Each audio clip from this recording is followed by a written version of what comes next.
தக்காளி போட்டுக்கலாம்.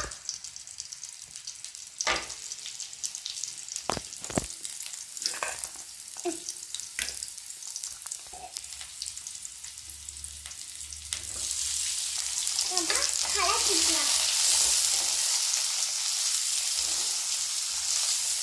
புலோகா வதக்க தக்காளி வதங்கிறதுக்கு தேவையான அளவு உப்பு போட்டுக்கலாம்.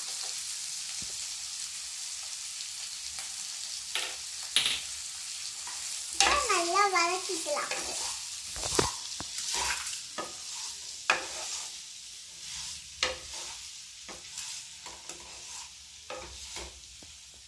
கேரட் போட்டுக்கலாம்.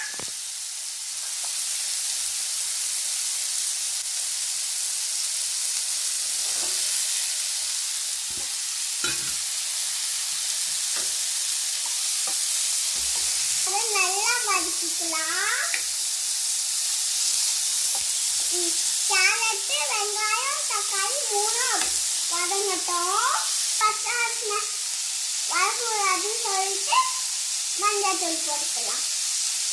ரவா மதனது போதும்.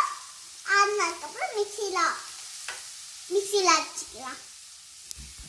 கொஞ்ச நேரம் ஆகட்டும். நம்ம மிக்சியில் அரைச்சிட்டு வந்துடலாம். இப்போ நம்ம சட்னி அரைச்சிட்டு வந்துட்டோம்.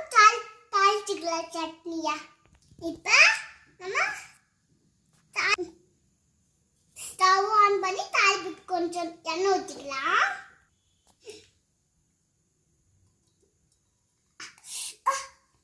கொஞ்சம் அதில் கடுகு உளுந்தம் பருப்பு போட்டுக்கலாம்.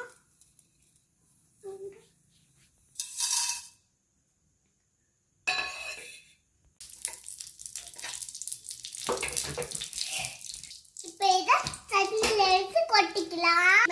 இப்போ கார சட்னி ரெடி ஆயிடுச்சு.